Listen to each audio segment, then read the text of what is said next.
took a proofs class one time. So we have 10 minutes. So the point I want to get at is in quantum field theory. So we have these diagrams where like we say like particles interact with each other. So one, we don't deal with forces anymore. Forces are not fundamental. Fields are what's fundamental now. Forces we're okay for understanding physics at at the level of introductory or in a college level. But we deal with fields. So we have an electron. We have two electrons interacting, and they exchange a photon, and they come back out. We could represent this process. This is called a Feynman diagram, and we could represent it with a probability amplitude that this will happen, that this scattering, this experiment will happen. So they'll exchange a virtual particle. Now, because we're dealing with so now we're considering these to be infinite points. What happens is there's infinities that arise, and there's a questionable procedure called renormalization that we take account to deal with these infinities. Normalization. Sure. So there's four forces of nature. Could anyone tell me them? Does anyone know the four forces? Here, physics grad students. So there's the E&M, the electricity and magnetism force, which deals with, like what it says, electricity and magnetism. There is the weak force, which deals with particle decays. The strong force is which deals with holding, so the formation of composite particles, so such as a proton, that's made out of smaller particles called quarks, and those particles are held together by a strong force. And there's gravity, which, yeah. And the dark energy now. Is gravity. Sure, okay. That's a good point. So there's some dark energy, which, maybe has to do with the Casimir effect. Oh, this is called a Casimir effect, by the way. Which maybe has to do with this situation going on here. But anyway, so you could renormalize these forces. But you can't renormalize gravity. So you could construct quantum fields from these forces, but you can't construct a quantum field for gravity. Because according to Einstein, gravity is just curvature in space-time. So here we deal with a flat metric. So that's just, our unit. So 0, 0. And this is, so quantum field theory abides with this metric. And really all this is saying is if you draw a triangle in this space, the sum of the angles will equal 180. So A, B, C, A plus B plus C. However, Einstein said that the space that we live in is not flat, but it's curved on a larger scale, and that is what produces gravity. So that's what gravity is, just curved. So things go in straight lines, but like the GPS orbiting the Earth. So it goes in a straight line, but because the space is curved, it orbits the Earth, or such as the Earth orbiting the Sun. And when we have this curvature, so there's like a metric, I don't want to, it's like some potential, plus 1 plus some potential over 1, and then yada yada. So this deals with the gravitational potential. And when you take, so if you have the Earth and you draw a triangle, and if you draw a large enough triangle on the Earth, you could actually make right angles out of these like you could you could draw a right angle if your lines are big enough. You could draw right angles, and then each of these angles could be a right angle. So 90 plus 9 is 180, plus 9 is 270. So your sum of your triangle is 270 degrees. So this is a completely different mathematical framework than what we're used to dealing with, which we could talk about that later. But anyways, you can't construct a quantum field theory for gravity. So, and like I said, the issue that arises when these infinities that this process of renormalization takes account in is because these particles are point particles. So a solution that physicists came up with was instead of having point particles, we could look at these as finite length strings. And it's called the Planck length. And they at this time, so these strings could be open.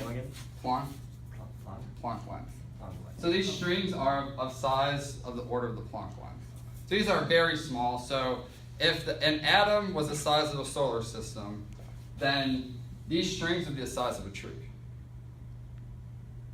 So just in retrospective. So now we're describing these fundamental particles as strings. They could be open strings, or they could be closed strings, or they could be open strings. The open strings have boundary conditions. So that at the endpoints, so this is, so now we have, so we could just say this point particle is represented by parameter tau, which indicates its motion through 4 dimensions. So this parameter represents its motion through space and time, so through 4 dimensions. So now we have a sigma parameter, which represents the angle of the string. And we also have tau as well. So tau still represents the string propagating through 4 dimensions. And we have a sigma angle, which represents the angle of the string. So sigma in this case could be from 0 to 2 pi. In the open strings case, it could be from 0 to pi. And a string could close on itself and become closed. An open string could close and become closed, become a closed string. Now, but open strings, so they have boundary conditions, and what these boundary conditions are called branes. So these are one-dimensional strings, but for open strings, the boundary conditions could be multidimensional. So they could be, 2-dimensional, 3-dimensional. Like we'll talk about this later, but a main point that I want to talk about is, so I just erased it, but for single particle quantum mechanics, the energy, so we have raising and lowering operators, and they correspond to the energy of the particle. In quantum field theory, raising and lowering operators correspond to creating and annihilating a particle. In string theory, raising and lowering operators correspond to oscillations moving on a string. So we have a left moving oscillation, we have oscillations moving to the right and oscillations moving to the left. So now so we're raising the modes of the string oscillation. So is everybody okay so far? Okay, so now we get a string spectrum just like we did for this state and this state. So our string spectrum, 0, 1, 2, and these are, so the right and the left moving oscillations must equal. So that's like, a condition we'll get into later called level matching. So they are, so you can't have, you can't raise the right, you can't have the right be 2, raise the mode, the oscillation mode by 2, and the left by 1. They have to be equal. So in string theory, this is just regular string theory. We're just dealing with bosons. The first excited state actually has negative mass, or mass squared. So it has like imaginary mass. That's called a tachyon. And this is bad. So this represents the particle. A tachyon is a particle that goes faster than the speed of light. So the second momentum state is mass equals 0, and you get a photon, and surprisingly you get a spin 2 particle called a graviton. So at the time when string theory was formulated, they thought that gravity coming into the picture was a mistake. They didn't want that to happen, but after they couldn't get rid of this graviton, this graviton state popping into the string spectrum. Oh, so I didn't tell you. So the number of, so your states, okay, so they represent the type of particle that you have. So here. So I have a question. Yeah. So what these numbers? What do these numbers mean? 0, 1, 2. Oh, just so the amount of oscillations on a string. So 0 is just Yeah, could you write out some picture? Yeah. So this is here. I think it'll be easier to do single QM multi and then string theory or QFT. String theory. ground state just represents the lowest oscillation frequency. This represents vacuum. This represents tachyon. So tachyon. So we're dealing with the types of particles. So when we have a string, a closed string that has no vibration, that doesn't vibrate to it, it will still have some vibrations under the laws of the uncertainty principle. The uncertainty principle. So you could think of these as like, this is 0 point energy, this is just the ground state, and this is pretty much 0 point energy in string theory. So there means like there's no oscillation on that string. Yes. Except for the uncertain, like Okay. there's some oscillations due to uncertainty. So the bigger number means the More oscillations. More oscillation. Yeah. So number one just means we have an oscillation. We have one oscillation going to the right and one oscillation going to the left. The second state, so this is like mass greater than 0. So the second state is that we have 2 oscillations going to the right and 2 oscillations going to the left. So, this is just, this is, one particle. And these are massless particles.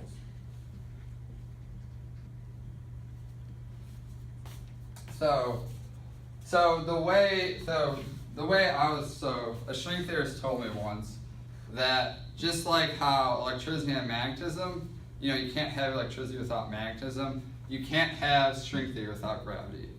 So string theory is one possible candidate for the unification of physics, which we're dealing with now. There's many possible ones, such as the quantum gravity as well. Those are the two main staying theories, and I would like to talk about that. But for now, so right now this doesn't look right, and to make matters worse, in order for this to work out, we have 26 possible dimensions. And string theorists believe these dimensions are closed and compactified.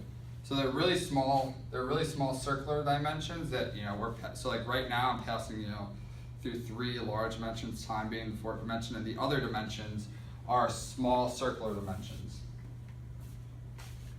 So yeah, these are 2 problems, and before I find a solution, I just want to talk about, I want to go back to these branes, because, so we have open strings, so we have this open string, and they live on branes. And I said the branes could be any type of dimension, right?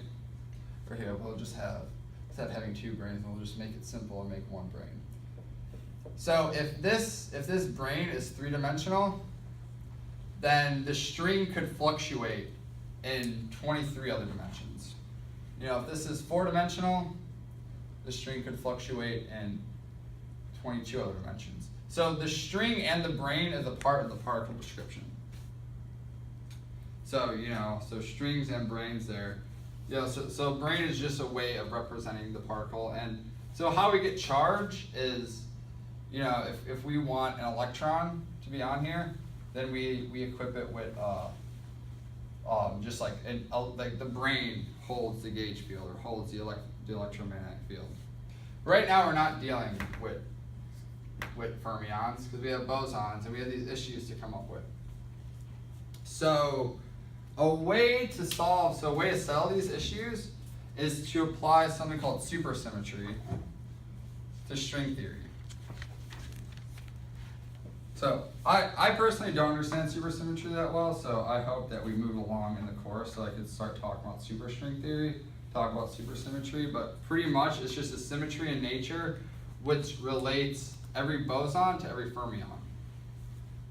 And so bosons and fermions have their own pair. So what happens now is instead of these tachyons, so it actually gets rid of the tachyon, and then the ground state contains the massless particles, and the first excited state contains particles with mass greater than 0, so on and so forth. And this is actually so higher and higher. And so as you talked about with dark energy, so string theorists predict that these higher particles, these higher energetic particles that we haven't detected that are, because the standard model, so all the particles that we know could lie in the first 3 energy states. So any higher order state that is, you know, supposedly dark matter, or potentially a candidate for dark matter, explaining dark matter. So we have so now we fixed string theory, we fixed the issues of string theory, we got supersymmetry. This actually lives in 10 dimensions. So now, okay, now we have supersymmetric string theory, or superstring theory. Now what the current status on superstring theory is, actually there's 5 different types of string theory. And I won't go into the types now, but some of them have brains, some of them don't. There's type 1, type 2A, type 2B, heterotic. Let's just say 1, heterotic string theory 2. So these are all, so there's 5 different models for superstring theory. So, you know, this doesn't make any sense. Like, how could there be 5 objects describing the same theory? Well, actually there are weird relationships between them that make the physics okay. So if one string theory has, you know, I'll just go here, like an S duality. So let's just say we'll have the compact dimensions. So these compact dimensions are still on an order of the Planck scale, So if one of the compact dimensions is 1 over the Planck scale, maybe like, so if one is R equals the Planck scale, PL, the Planck one, then the second type will just be the reciprocal of that. And all the physics will come out the same, the fine tuning. And in these extra dimensions are where we get, you know, like electric permittivity, like these fundamental constants of nature, which I don't, you know, this is for supersymmetry. But anyway, so all these are related in some dualities. So studying all 5 of these type of string theories, and then there's also supergravity, which is, I don't understand that, but it's a renormalizable gravity. It's a theory that makes gravity renormalizable. Pretty much all 6 of these together is called M theory.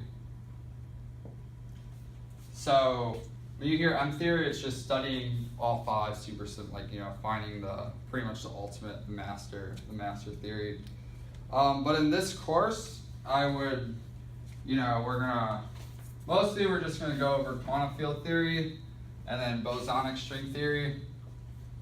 So I'll lay the framework, because there are a lot of, so going from quantum field theory to string theory is very interesting, it's very unique.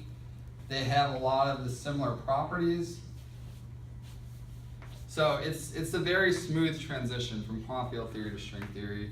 And I mean, frankly, like both of these theories are, you know, I mean the mathematics could get, you know, slightly difficult, but you know, it's if I'm not explaining it so that you guys could understand, even if you're not math majors, then I'm not doing that good of a job.